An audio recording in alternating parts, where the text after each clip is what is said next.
Hello, hi guys! Magandang hapon sa inyo lahat. So guys, this is a monthly guide guys for the month of January 2024. So welcome guys. And of course, advance and a happy new year. And of course, belated and Merry Christmas. And of course guys, magandang hapon, magandang gabi, magandang umaga saan man sulok ng mundo sa inyo lahat mga Scorpio. So umpisahan na natin ang laban. So guys, this reading is a monthly gabay for January 2024 for the sign of Scorpio. Guys, this reading is a general reading namang hindi lahat makaka-resonate.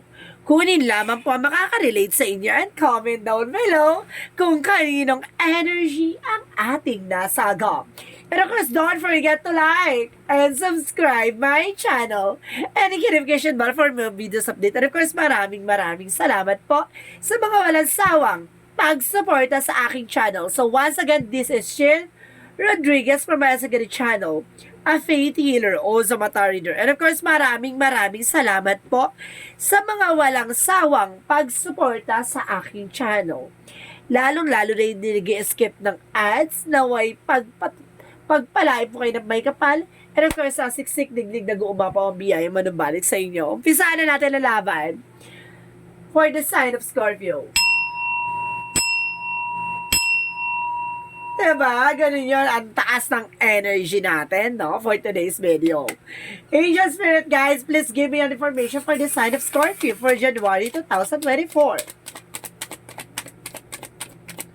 So, there's a King of Pentacles. So, there's a security or may pag-secure dito, no? So, ibig sabihin, kailangan proteksyonan nyo yung mga pinaghirapan nyo o yung mga bagay or kumbaga finances na pumasok sa inyo, no? Yung income or something, salary, ganon. Kumbaga, kumbaga proteksyonan nyo yung mga perang kumbaga dumaan sa inyong mga palad. And because there is a Page of Swords, so there's an information, no? Kailangan mo pang makakuha ng mga impormasyon or something strategy or something formula para nang sa ganun, kumbaga magtuloy-tuloy yung saganahan, diba? Paano mo siya magkakaroon ng boundaries, paano mo siya masaset, at paano siya matutuloy-tuloy ang blessings, diba? Na walang patid. And because there's a nine of cups, so there's a wish fulfillment. So, ibig sabihin dito, unti-unti nang matutupad yung mga pangarap mo. And the tower moment, there's a chaos or something na destruction, disaster, or something deceptions, no? May mga bagay na masisira dito, may mga bagay na mabubuo. So, ibig sabihin dito, kumaga in a good term, no? Kumaga hindi porket, kumaga disaster in a bad way. Kumaga sinasabi dito, kumaga may mga bagay na masisira in a good things, no? Kumaga in a beautiful disaster, no? So, let's see what is additional messages. And of course, there's a Three of Pentacles. So, there's a teamwork. And of course, there's a collaboration. So, of course, there's a Nine of Wands. So, there's a final push. Na may mga bagay na kailangan pang ilaban. May mga bagay na kailangan pang i-push. Na may mga bagay na kailangan mo pang pagtiyagaan. Ganon. So, let's see what is the King of Pentacles. So, of course, sinasabi dito with the Six of Pentacles, magtutuloy-tuloy na about sa finances. So, lalago na ang negosyo or hanap buhay mo. So, let's see what is the Page of Swords. And of course, guys, there's Six of Wands. Wow, there's a victory. So, this is it. Makukuha mo yung tamang strategy or saming tamang formula, no? Kumbaga, makakatulong sa'yo for your own benefits, no? So, guys, may mga bagay na kailangan mong gawin, no? So, this coming 2024, no? Kumbaga, may mga bagay na kailangan nating gawin. Or something na, kumbaga, yung tradition baga, 'di ba? Yung mga bagay na kailangan mong gawin bago during January during the December 31 coming to the January 1, 'di ba? Kumbaga may pagpapalit ng taon. Ibig sabihin may kailangan mong gawin. No, kailangan maglinis, mag-set ng boundaries, maglagay ng something wishes things, no? Like yung mga dahon ng laurel, meron kang kailangan gawin diyan. And of course may mga bagay na kung ilan ang bilang, and of course may mga bagay na kailangan mong dasalin, no? Or may mga dasal na kailangan ibigkas, no? So let's see what is the Nine of Cups. So, let's see what is the Nine of Cups. There's a Page of Cups. So, let's listen to your intuitions and listen to your gut feeling. Ibig sabihin dito, unti-unti mo na matutupad yung mga pangarap mo. Basta mayroon kang pagtsatsaga, no? Something courage, no? Kumbaga, kailangan mo magkaroon ng confidence, no? Para nasa gano'n, kumbaga, magtutuloy-tuloy yung ganda ng eksena mo. Alisin mo yung doubt at fear mo. And of course, let's see what is the Tower moment. So, there's a reward card. So, there's an information talaga mayroon dito travel, guys, no? Some of you, kumbaga makakaalis ka dyan sa trabaho mo dyan sa ibang bansa or either lilipat ka na ibang trabaho or either merong ita-transfer ka sa other, kumbaga amo, no? Or either may ibang bansa na kumbaga inaantay kang resulta. So, this is it. There's a travel. And because there's information the Three of Pentacles, so there's a Ten of Pentacles. Wow! There's a lot of Pentacles in the cups here. So, sinasabi dito, there's an information na magkakaroon ka ng long-term success and long-term investment. So, may pang matagalan talaga, diba? And because there's an information that by the Seven of Wands, so there's a sinasabi dito guys na there's an information na protections, no? You are being protected, no? Kailangan mo lang talagang pagtiyagaan yung mga bagay-bagay na ginagawa mo. And there's the King of Cups, so there's a devoted supportive person. May taong mahal na mahal ka at mahal na mahal mo din naman, diba? Or may taong darating na there's a give and take, no? Kumbaga may taong talagang magpapatunay sa'yo na ang pag-ibig ay pag-ibig, diba?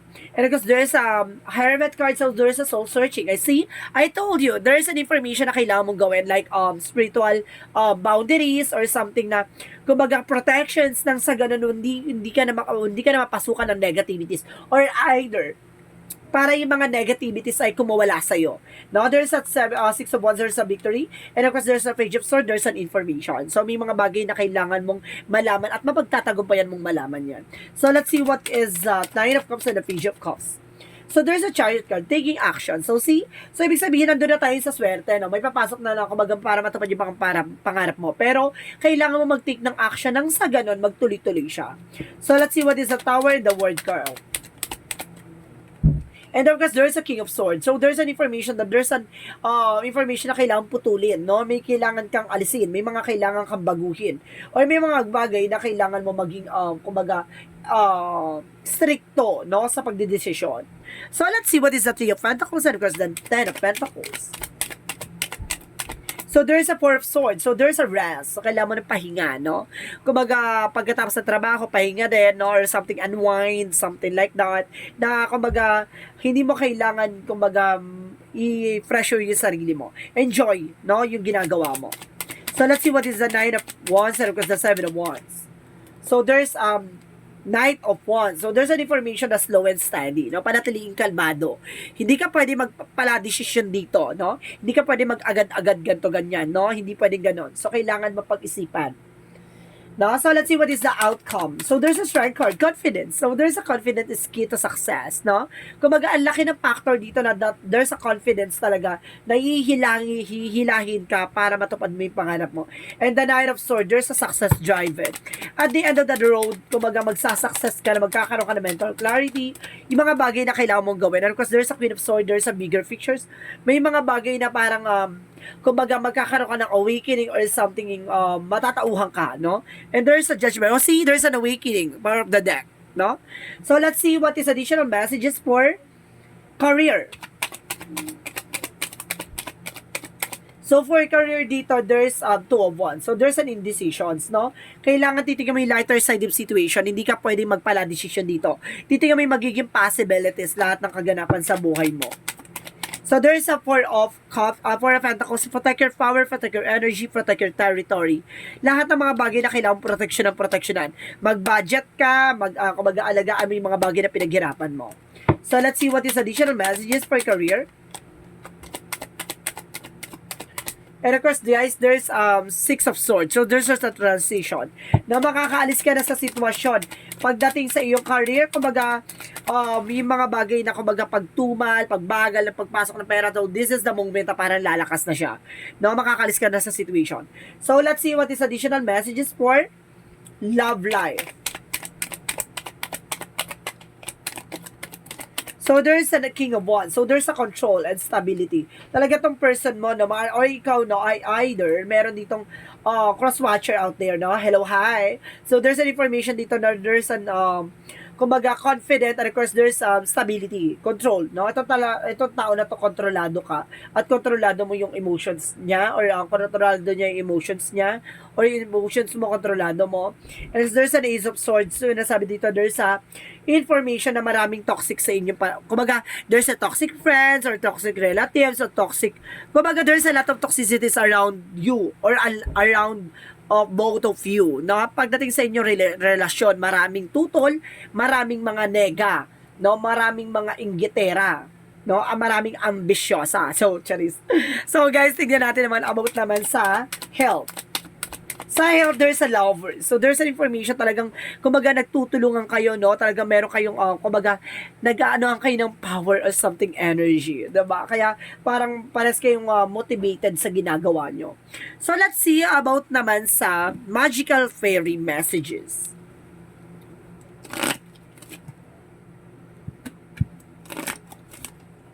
So, let's see what is a magical fairy messages for you, guys.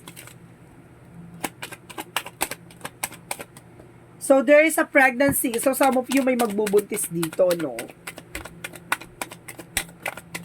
Or some of you guys, there's a children. O baka may anak na kayo, no? There's a children's.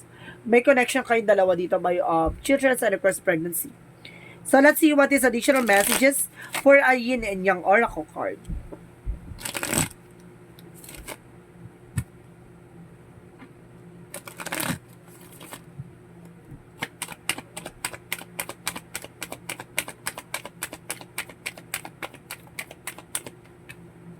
There's a growth, no? Magkakaroon ka ng growth and expansion dito.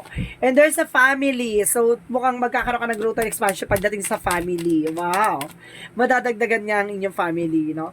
And of course, there's a flow, no? Kung magtutuloy-tuloy yung daloy, magkakaroon ka ng stability and control. So, let's see what is the Moontology.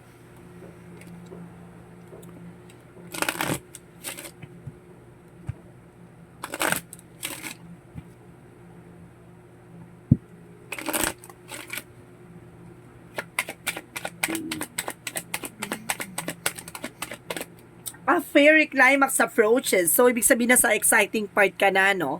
May mga bagay na, kumbaga, unti-unti nang nagaganap, no? Unti-unti nang nangyayari. Of course, nothing is yet set in stone, no? May mga bagay na hindi pa siguro napapanahon, may mga bagay na papanahon, may mga bagay na, kumbaga, sa takdang oras, sa takdang panahon, mangyayari mga bagay na mangyayari, no? And of course, there is a, don't let pride get on your way, no? Alisin mo yung pride dito, no? Kasi hindi siya nakakatulong sa inyong relationship. So, let's see what is additional messages for Archangel Raphael.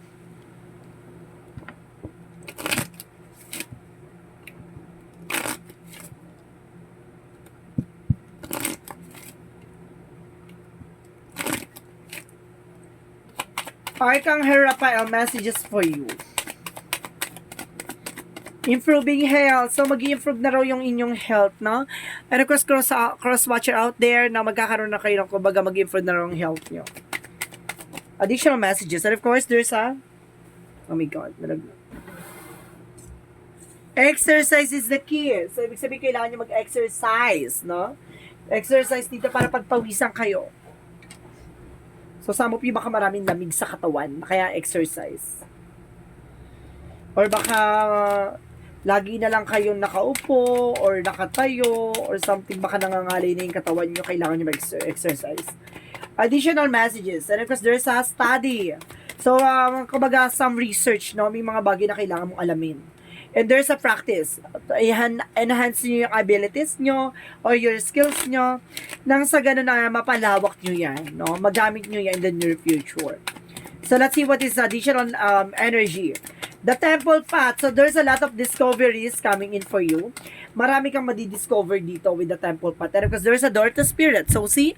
Kumbaga, binubuksan ang pintuan para sa spiritual sa iyo, no? Kumbaga, may mga bagay na kailangan mong gawin nang sa ganun, mag-set ka ng boundaries nang hindi ka pinapasukan ng negativities, no? And because there is a broken heart. So, some of you, there's a broken hearted, no? Maaring broken ka ngayon. Or some of you, nasasaktan ka ngayon, no? So, let's see what is additional messages for angel spirit guides.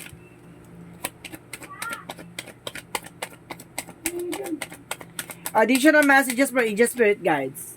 So, there's a balance. So, kailangan mo maging balance, no? And because there's an indecision, kailangan mo mag-decision dito, no? Parang nagkakaroon ka ng pag-alinlangan, no? So, let's see what is additional messages. Let's see what is additional messages. So, there's a truth reveal na may mga bagay na malalaman ka na dito. May mga bagay na matutuklasan ka na dito, no? And of course, parang there's a reflection din ako nasa-sense dito. May mga bagay na ginagawa mo, magre-reflect lang din sa'yo. And of course, there's a full moon by the happiness. There's an inner self. So, ibig sabihin dito, kumbaga magkakaroon ka ng kaliwanagan sa sarili mo. Parang ganun. May unti-unti kang matutuklasan sa sarili mo. Parang spiritual activation to. But of course, there's a breath of the cosmos, there's a micromanaging the universe. So, ibig sabihin dito, ilalahad ni God at ilalahad ng universe yung mga bagay na para sa'yo. Mangyayari na to in the near future. And of course, there's a longing for home, homesick from the stars. So, may mga bagay na parang hinihiling mo na mangyari nawa. No? Mangyayari na yung mga bagay na yan at ipagkakaloob nawa ng ating universe. So, let's see what is Archangel Michael. Messages. Ano kasi sinasabi ni Archangel? This situation is already resolved. Naaring na solusyonan na at maaaring natapos na yung mga problema pinagdadaanan mo. And of course, believe and trust. No? So, ibig sabihin, the situation will improve and of course, will be resolved. And of course, the believe and trust, magtiwala ka at maniwala. Diba? Na lahat ng mga kaganapan sa buhay mo ay, kumbaga, in a God purpose. No? In a God plan. So, let's see what is the chakra messages for you. And of course, guys, there's a prayer. So, see, there's a prayer inside there. Kumbaga, kailangan mo magdasal. O kailangan mong ipagdasal. No? And there's a mysticism. No? May misteryo dito. May lihim, no, na inggit sa'yo. At mayroong lihim na gumagawa ng hindi maganda against sa'yo. And if there's a growth, magkakaroon ka ng growth and expansion. No? Mukhang palalawakin ng iyong finances, love life, and career. So, let's see about naman sa Romance Angels. So, Romance Angels, Angel Spirit Guide, please give me the information. So, there's a retreat, past life relationship. So, there's a retreat muna tayo, no? May, kumaga, and, it's time to disconnect of the world. So, kailangan nyo kumawala, no? Sa mundo, parang gano'n, parang may mga bagay na kailangan nyo hindi intindihin yung mga sasabihin ng iba. And of course, there's a past life relationship. You have known each other before. So, kilala nyo na isa't isa, diba? Kumaga, your commitment is being tested, no? Subok na ang inyong relasyon. And there's a flirt, no? Kumbaga, kailangan nyong harating yung asawa nyo. Or either na humakarot ka. Charis. So, let's see what is the angel's answer. So, bibilang ako ng 3, guys. Kailangan nakapag-isip ka na ng question, okay?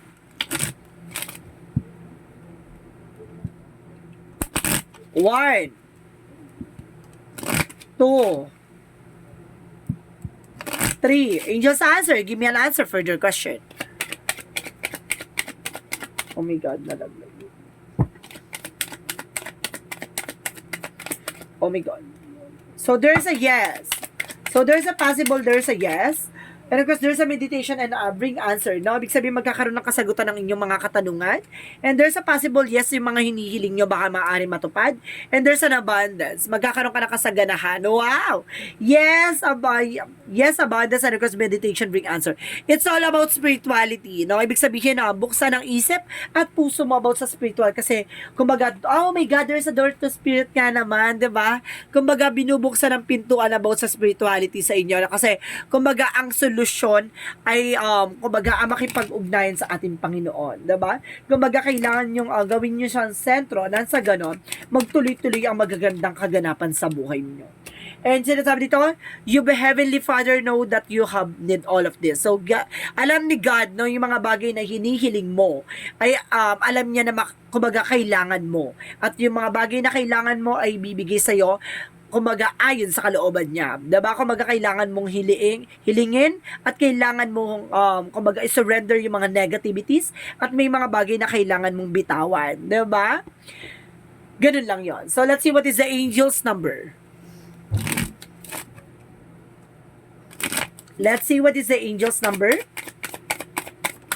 There's a 666. I am the centered. So, see? Sentro. Gawin mo siyang sentro. And of course, isa dito, a wake-up call for you to re-examine your current situation and change the direction of your thoughts so you can raise your vibration to a more positive frequency. See? Kailangan mong, kung gagawin mo sentro si God, iwasan mo yung mag-isip ng mga negative kasi hindi siya makakatulong bagkos, kumbaga, ma-attract mo yung mga negativities. So, ibig sabihin, yan yung magsisilbing blockages nang sa gano'n magkaroon ka ng delays and cancellations.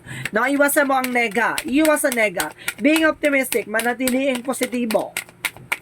Messages of life. Truth. See? Ang katotohanan na kaalaman ay pagkakaloob sa'yo. Now, there's a truth. Today, I discover my greatest truth is within me. It is a divine force that the whisper of my inner self. I listen to the voice closely, putting aside my controlling mind. In this way, I find all the answers I am looking for. I am now in the harmony with myself, and I welcome the love of God, which is the truly that will guide me towards my fullest, most shining radiance. Ibig sabihin dito, kumbaga walang ibang totoo sa sarili mo at walang ibang totoo sa nangyayari sa iyo kundi ang Panginoon. Ibig sabihin mo dito, kumbaga lahat ng katotohanan na nangyayari sa iyo, kumbaga ay ayon sa kalooban ng Diyos, 'di ba?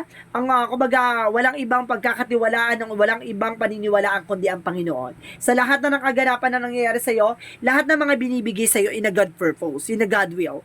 Ibig sabihin dito, lahat ng mga bagay na madidiscover mo, lahat ng mga bagay na yun, it's an instrument you to know, no? Yung mga bagay na kailangan mo malaman, nang sa ganun makadagdag ng experiences and lessons na matatagpuan at malalaman mo in the near future. Ano kasi sinasabi sa'yo dito?